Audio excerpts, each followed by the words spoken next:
बिस्मिल्लाहिर्रहमानिर्रहीम। मैं आपका होस्ट अख्तर रहमान आपको आपके अपने चैनल प्लांट्स इनसाइडर में खुशामदीद कहता हूँ। आज की वीडियो में हम बात करेंगे कि किस तरह हम कॉलीफ्लावर फूल गोभी को घर में पॉट्स में लगा सकते हैं। ये सर्दियों की बहुत मशहूर सब्ज़ी है हमारे रीजन में। थोड़ी सी मेहनत और तवज्जो से अगर हम इसे ग्रो करें तो हम इसे घर में पॉट्स में इजीली ग्रो कर सकते हैं और हमें घर की सब्ज़ी मिल सकती है।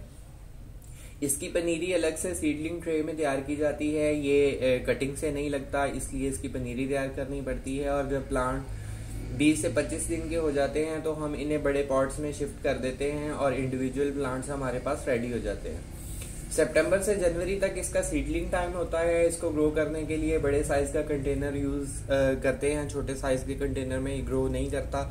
अगर आप इसे छोटे साइज के कंटेनर में ग्रो करेंगे तो फूल का साइज जो है वो इस तरह का आपको बड़ा जो है वो नहीं मिलेगा, छोटा होगा साइज, और शायद जल्दी और अच्छे से ग्रो भी नहीं करेगा अगर आप इसे छोटे कंटेनर में लगाएंगे तो।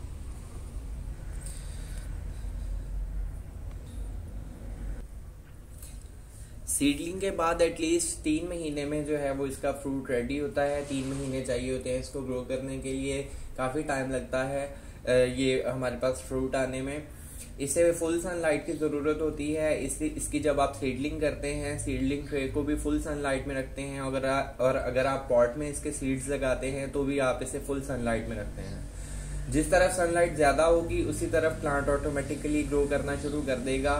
इसलिए ये शेड में नहीं होगा, इंडोर्स जो है वो ये नहीं होगा, ये फुल सनलाइट में होगा। इसके लीव्स का वेट बहुत ज़्यादा होता है, इस वजह से जो है वो प्लांट एक तरफ झुकना शुरू कर देता है। मैं हार्वेस्ट करना चाह रहा था अपने फ्रूट को, इसको गोभी को। मैंने इसके लीव्स भी कट कर दिए थे। फिर मैंने सोचा कि मैं इसकी वीडियो बनाऊं, पहले आप लोगों के साथ शेयर करूं और फिर बाद में इसको हार्वेस्ट करूं।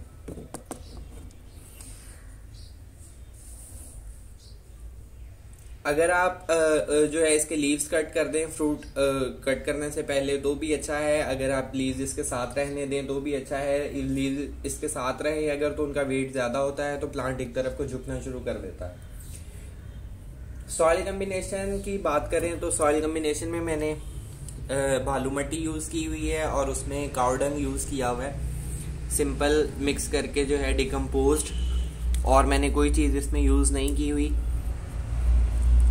इसी से मैंने इसका कम्बिनेशन तैयार किया हुआ है। और इसमें मैंने कोई फर्टिलाइज़र भी यूज़ नहीं किया।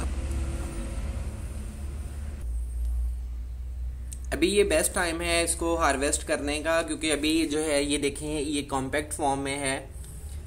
अगर आप इसे ज़्यादा टाइम के लिए ऐसे ही छोड़ देंगे तो इसके ये जो लीव्स हैं, ये अलग अलग लीव्स हैं, ये खिलना शुरू कर देंगे, अलग होना शुरू हो जाएंगे। फिर उसके बाद आप इसे हार्वेस्ट करेंगे तो इसका टेस्ट खाने में ज़्यादा अच्छा नहीं होगा। अभी ये बिल्कुल कॉम्पैक्ट है तो ये बिल्कुल रेडी है कि हम इसे हार्वेस्ट कर सकते हैं। एक प्लांट पर एक ही फ्रूट आता है, एक से ज़्यादा फ्रूट जो है वो एक प्लांट पर नहीं आते, तो इसलिए अभी जो है वो हम इसे हार्वेस्ट कर देंगे। हार्वेस्ट करने का तरीका ये है कि शार्प कटर या नाइफ की मदद से जो है वो आप इसका स्टेम नीचे से, मैं आपको दिखाता हूँ, इस जगह से इसको कट कर लें।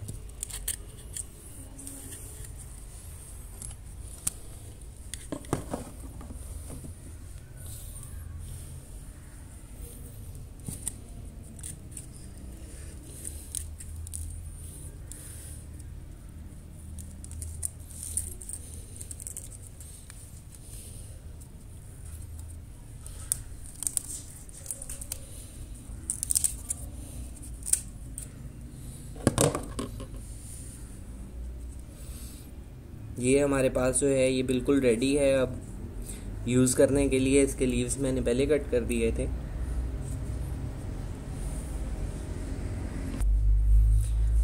ये प्लांट सिर्फ पनीरी से ग्रो करता है, कटिंग से ग्रो नहीं करता। इसलिए जो है आप इसको जब इसके ऊपर फ्रूट आ जाएगा आप इसे कट कर लेंगे। उसके बाद आपका प्लांट जो है वो आप उसको निकाल भी सकते हैं। अगर रहने दें तो भी जो है वो ग्रो नहीं करेगा। फ्रूट आने के बाद इस प्लांट को ज़्यादा पानी की ज़रूरत होती है, आप इसे ज़्यादा पानी दें।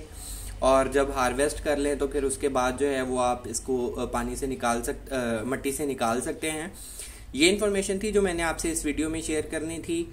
नेक्स्ट वीडियो में किसी नई इन्फॉर्मेशन के साथ आपसे मुलाकात होगी। तब तक के लिए गुड बाय। अपना ख्याल रखें, दूसरों का ख्याल रखें और प्लांट से प्यार करें। पाकिस्तान जिंदाबाद।